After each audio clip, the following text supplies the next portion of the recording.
Hello everyone and welcome back to yet another of our F123 Grand Prix challenges. This weekend, of course, we are here in Sao Paulo.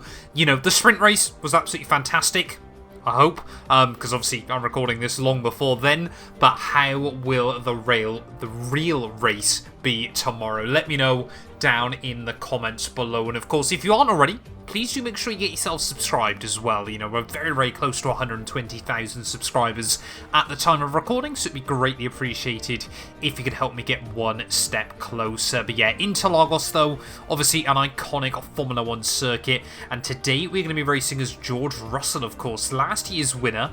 Can he try and keep his winning streak alive? Verstappen on the pole, rather unsurprisingly. Charles Leclerc, though, a mega lap on Saturday, or Friday night even, I should say, leaves him in P2 there. Perez ahead of Lando, Norris there with Carlos Sainz and Lewis Hamilton on row 3. Alonso ahead of Bottas. Brilliant lap time by Valtteri Bottas to get inside the top 10, with Stroll and Ocon rounding out the top 10 there. Gasly and Piastri ahead of Tsunoda and Kevin Magnussen there. Zhou Guanyu, Daniel Ricciardo on row 8.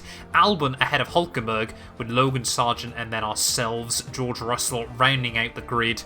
But anyway, let's head trackside then here for the Brazilian Grand Prix. Well, here we are then, trackside for the Brazilian Grand Prix, the final race of Formula 1's triple header. And hopefully today we can try and get George Russell back-to-back victories here. No changeable conditions, which is often a threat at Interlagos. But yeah, let me know down in the comments below where you think we'll be able to finish in this Grand Prix today. Then really am enjoying doing these cockpit cam videos. Hopefully you guys are as well. 5 red lights. It's going to be lights out and away we go then. Looks like we've got immediately some interesting strategy choice. Looks like half and half between mediums and softs at the rear of the field, as I thought about a move on Hülkenberg down into turn 1 but couldn't quite make it happen. Whoa, Logan Sargent there just kind of jumped in the way and then immediately jumped out of the way through the first couple of turns. Not too sure what was going on there as we head down the Esquina do Lago for the first time. Hülkenberg and Zhou Guanyu still just in front of me there as wheel to wheel up the hill. Looks like there's been no massive changes by the drivers at the front of the field. Oh, a lot of Constantina up there though. We'll accidentally get to the inside of Nico Hülkenberg. Had to go there to avoid contact with the German. As we make our way though down the hill through this obviously very, very tight and technical sector 2. Just got to try and keep it clean and tidy as best as possible. You know, so easy on lap 1 for it all to Constantina up. But of course, yeah, we need to try and move past these slower cars as soon as we can. There, Zhou Guanyu will be disposed of as we make our way down out of the Zhungsao corner, isn't it? There is, yeah, Verstappen. How many times have we said this season? Will lead the way at the end of lap 1. Charlie Boy, though, still in P2. I believe ahead of Sergio Perez in that second Red Bull car. Obviously hoping for a better race this weekend than he did last time out in the Mexican Grand Prix. Of course, heartbreak for Sergio there. You know, I must admit, I used to be quite a Sergio fan. Once he went to Red Bull, kind of, you know, stopped supporting him as closely. You know, that was a big, big shame, though. I can completely appreciate for him, of course, you know, that would have been such a disappointment in your home Grand Prix, and especially, you know, on a weekend that could have made such a difference as to your trajectory inside Formula 1. You know, that has got to be absolutely heartbreaking there. But I tell you what else is heartbreaking. The fact we're not making much progress on this second lap here. We've only made up 3 spots so far. Need to try and get past the second Williams. Alex Albon, of course, a close friend of George Russell. But as we make our way out of the final turn, keep pressing my radio button rather than my DRS. Sorry, my ERS even. As we're going to hopefully try and drain a bit of battery there. It is. You have got to be quite careful with the battery usage here at Interlagos. You know, it is very, very easy to get through too much of it. Oh, as that is an aggressive move on Albon there. The Hand of Rage comes up. But we are through. We're under P16 then early on. Felt like we kind of dived in quite late and aggressive.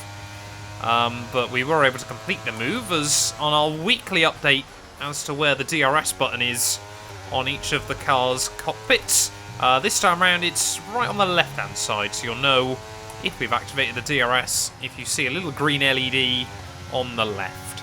Ricciardo and Tsunoda then. AlphaTauri potentially looking like a threat once again this weekend. They had a very, very good weekend out in Mexico, at least on the Australian side of the garage, is all we thought about having a look down the inside of Yuki. I thought better of it there down at Turn 1. I don't know what it is about Turn 1 at Interlagos, but I always struggle to be brave against the AI, which is obviously rather frustrating there, as we're going to have to use a load more battery down the hill. And again, I can't quite find anything as we almost run into the back of the AlphaTauri car. I'll have to sit back and go for it next time through. Come on then, Yuki Tsunoda. Let's try and get past him this time around. We've already used more than half the charger battery. Have a look though to the inside. Oh, a little bit of a lock up there from Yuki, but it allowed him actually to score off a little bit less speed in towards that first corner. To make our way out of the centre S, though, we're again going to have to go on the offensive. Yuki Tsunoda this time round will spot us. We'll have to have a look to the outside of the AlphaTauri. We have still got his teammate there, Daniel Ricciardo, that we've got to be careful of. And Yuki Tsunoda is putting up a fantastic stout defence here early on in the GP. Really is, not giving me any kind of viable option to find a way around him. So we'll make our way back into the middle sector once more. Gasly and Magnussen having a little bit of a scrap just up in front. So yeah, really, really struggling just to try and find our way through, feel our way around this track at the moment as we make our way down the hill once more. Come on, we've got to be very, very careful though. We are using too much battery at the moment, getting caught up in this squabble. There's a little bit of wheel spin at the final corner, able to correct that pretty well. I must admit the Mercedes does feel very, very stable on this game. What is Yuki Tsunoda doing? We had a look to the inside there and he just completely cut across my nose down the outside at Turn 1. No, again, cannot get the car slowed down into that first corner any later than the AI can, and now we're going to be under pressure from Alex Albon here. This is turning into a nightmare early on in the day, as here comes the Williams down the inside. Oh, we've got to give him the room. We've got to give him the room over the curbing down the hill. We will hang on. I think we're going to have to take just a couple of laps to regroup, save some battery before we can go again, because Yuki Tsunoda, clearly P15 matters to him a lot. Right, starting lap 8 then. I'm going to try and go for it again on Yuki Tsunoda. We're going to really try and take him by surprise. Down the inside we'll go. Down the Esquito de Lago. Will we get the car stopped? What is he doing? Yuki Tsunoda, I don't know what they've put on his cereal this morning, but he has clearly woke up with more aggression than normal, and that's saying something. Because I wouldn't exactly call Tsunoda a calm driver at the best of times. Not dirty by any means, but of course, did get embroiled, obviously, in that incident with Oscar Piastri last weekend. But yeah, Magnussen, I think, has dropped out of the DRS range of Pierre Gasly in front of him, or at least he's very, very close to losing that range. So both myself and Daniel Ricciardo might be looking for an opportunity sooner rather than later to round our way through the final couple of corners once again. Yeah, just having to be very, very methodical with the battery usage early on. Still don't know what tyre strategy the AI are going to be employing later on in the day, so we're going to have to be quite careful with that as well. Come on, get the car slowed down. Let's see if we can get a run then on Danny Rick as we head back up towards the start-finish line. He's closing in on Kevin Magnussen, who is definitely out of that DRS range there. Ricciardo's going to go defensive. Look how late the AI can brake there in towards Turn 1. I think we're going to have to try and get him, though, out of Turn 2. The AI definitely more reluctant to use battery here, as again, it's going to be pretty much a carbon copy of the move I made on Tsunoda. This time around, we get a wheel on the grass. Ricciardo really tries to squeeze me, but we hold firm. We're now up into P14 then, so yeah, really are making slow progress today. I had a bit of a nightmare last weekend, of course, but that was the game's fault as to why we couldn't quite do a last question mark challenge like I'd hoped for. But yeah, Magnussen though, next car in front, should be a bit easy to overtake. I'm hoping both he and Pierre Gasly are going to be a bit easy to get round, of course, if they haven't got the battery, the DRS even, off of the cars in front of them. As yeah, our top three though absolutely have bolted free here, so unless we get a safety car or something like that, going to be very, very difficult to have a major impact. I think, though, you know, we could still try and get into that battle for 4th. It does depend on what the tyres do towards the end, as to the outside of Kevin Magnussen. 2 overtakes on 1 lap, potentially. The Dane is not going to make it easy for me, though. He'll be down the inside through turn 2. And yeah, just kind of accepted, I think, that it probably wasn't a battle he was going to win. Next up, though, is Pierre Gasly. Ooh, we've already got a first car into the pit lane, though. I believe it's Carlos Sainz in the second Ferrari there. So he'd actually started on a set of the softs. Gone hards, though. Oh, no, that's a big, big mistake there as well. We've got a roadblock down in turn 1. Ocon has binned it. Will this be a red flag? Yes, it will. Esteban Ocon has caused carnage then here, and we're going to get yet another red flag. Well, we got a red flag in the Mexico video, and of course that then left us with a red flag in the real race. So let's think very carefully about our strategy for the rest of this race. And it's going to happen again then here today, so clearly we're going to get a red flag at some point in Sao Paulo. I'm going to try and go on a set of these soft compound tyres to the end of this one. Will the game screw me on strategy? That's the real question. No, it won't. And we're up to P9 then, ready for the restart. 5 red lights. It's going to be lights out, and away we go then. So that really couldn't have come at a much better time for us there, as we're instantly going to try and look around the outside of Valtteri Bottas in towards turn 1. Of course, the man we replaced down at Mercedes, and we'll be straight through then up into P8. Give him a little bit of a squeeze at the first couple of turns, but yeah, Red Bull, of course, have been brought back. Carlos Sainz, probably the big loser in all of that. Pit literally as the red flag was about to come out there, so he's way down into the midfield, and of course we get a freebie over Lance Stroll and both of the Alpines as well then. So this has given us a fighting chance to try and score a podium today. 12 laps on this set of softs is not going to be easy, but also shouldn't be too difficult there, as I believe the second Ferrari of Charles Leclerc. There are a couple of cars, I want to say, on mediums. I feel actually, yeah, it might only be Leclerc that is on a set of mediums here, but maybe that would explain how he was able to keep up with the Red Bulls throughout the first half of this GP. But yeah, can we try and get a run then on Oscar Piastri out of the final corner? Gaining on the McLaren car there.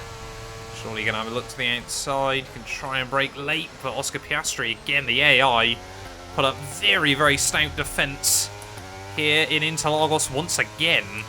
We're a little bit closer to Oscar Piastri this time around, and they're going to try and use a little bit more battery to try and get the job done. But yeah, really am trying to be careful with our battery usage towards the end of this one.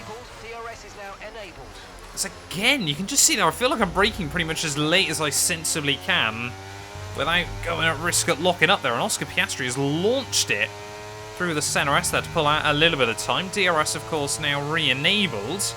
And even using plenty of battery down the Escudo de Largo, we cannot get close enough. I don't think the Mercedes is very good here today. Hamilton only running in P5.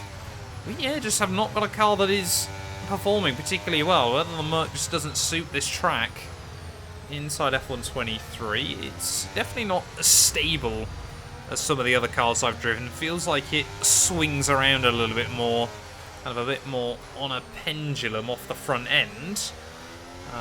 But yeah, as we make our way though back down the hill, see we're even closer to Oscar Piastri this time round. Braking slightly early through Zhongzhou. Hopefully you're going to be able to try and pick up the move off the corner exit.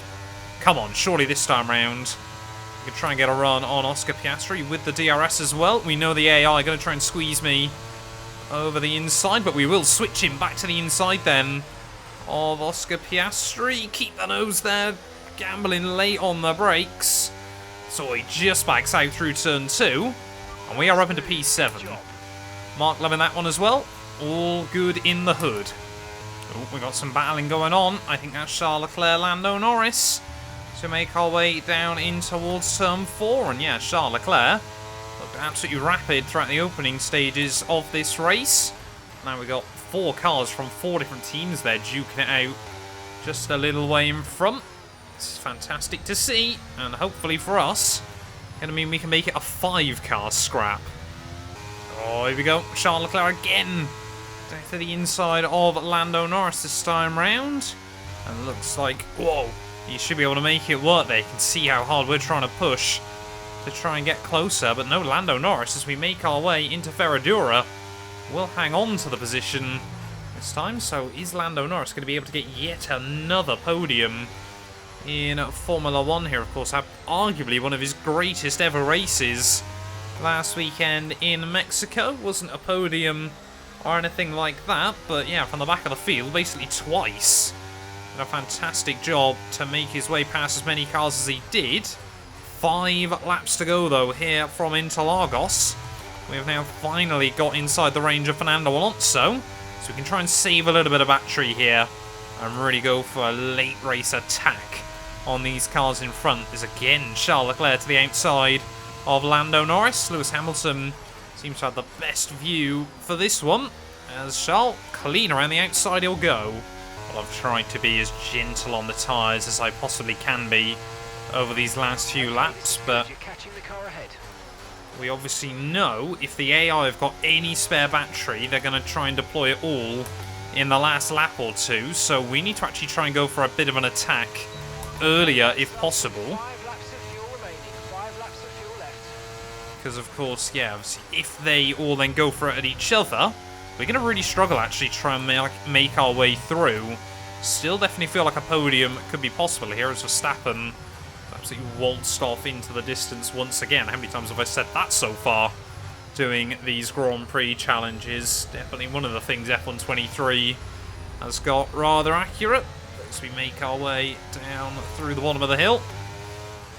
We've got to try and find a way. I think we've got to go for it on Alonso out of Zhou this time around. You can see Charles Leclerc is actually just opening up a little bit of breathing room. I've also, of course, not been sat in the dirty air of the other cars, so hopefully our tyres are in slightly better condition than many of those around us. As you can see now, draining the battery as we get out of the final corner. To the outside of Fernando Alonso will go. It's not often been a very good place for me to make overtakes. And again, it's not going to be. You just find that the outside of the track there actually falls away. And it's basically a fantastically easy place to lock up the fronts. 2 laps to go then. And we are still sat staring at the Aramco logos on the back of Fernando Alonso's car. Will we be able to try and get a run out of the Senna S? No, doesn't look like we will this time round. We'll still be hanging close here, but yeah, really have struggled to make the impact we were hoping for today. Have felt like I've had good pace, but, you know, just not enough to get past the AI as easily as you would hope to there. Lando Norris now doesn't really look like a threat for Charles Leclerc. I think Hamilton has just bided his time. I might potentially be trying to look for an opportunity into the final lap of the Brazilian Grand Prix here, but yeah, it's one I don't believe Verstappen has ever won prior to today. I don't believe Verstappen has ever won the Brazilian Grand Prix in previous Formula 1 seasons, so yeah, it will be his first win. Will likely also be his first win this weekend as well then, but what do we do? Do we go for it now? I think we're going to have to try and see what we can do against Fernando Alonso as we head out of the final corner. 1 more lap to go then here at Interlagos. We haven't got much in the way of spare battery, and again we just cannot get there. I'll have a look down the inside though. Oh, Fernando Alonso spots me. He tries to squeeze me. There's a little bit of wheel-to-wheel contact, but we will get down the inside then of the Spaniard, and I'm sure he won't be happy with that move. But we will absolutely take it there. We didn't get a warning from the FIA or anything like that, so we will try and pick up the pieces then. But yeah, unless something crazy happens now between the cars in front, I think this will probably be all we can get here, as Alonso still trying to fill my mirrors as best as he can. Sergio Perez seems to be dropping back right towards the end of this thing as well. I'm not too sure what's happened to Checo Perez. But yeah, as we round our way through the final few corners, 6th place, to be honest, is not bad going in this series, especially with the lack of straight line speed we've had today. So still able to pick up quite a lot of cars throughout the course of the afternoon. But as we make our way through Zhou one final time, it is going to be Verstappen, a dominant display here to win the Brazilian Grand Prix for what I believe is the first time in his Formula 1 career. We will come through, though, from last on the grid. It's P6 in Interlagos. We've witnessed some great battles around the historic curves of Interlagos today, and they've taken a fantastic win. And talk to me, what do you think it was that sealed the win for them? I feel like consistency was probably the key today. There's being quick, and then there's being quick lap after lap after lap. If you can do that, you can capitalise on other people's errors without making many of your own. And that's an approach that can push you a long way up the field. Red Bull put up an outstanding fight for the front position today, and it's great to see it paid off for them. They do so much for the sports that you can't help but be delighted by today's race win.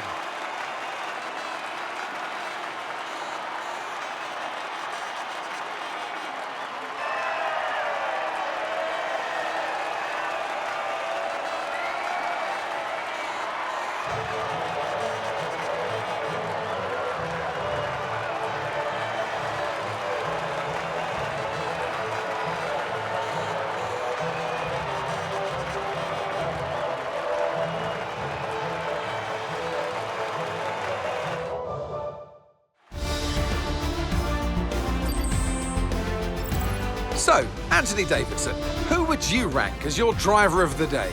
Often my go-to would be a driver who's managed to pull off an especially impressive feat during the race. However, in this instance, I was more impressed by Max Verstappen's solid, clean driving throughout the event. Well, what an end to another fantastic weekend of racing. Thanks to everyone who joined us, and we'll see you for the next one.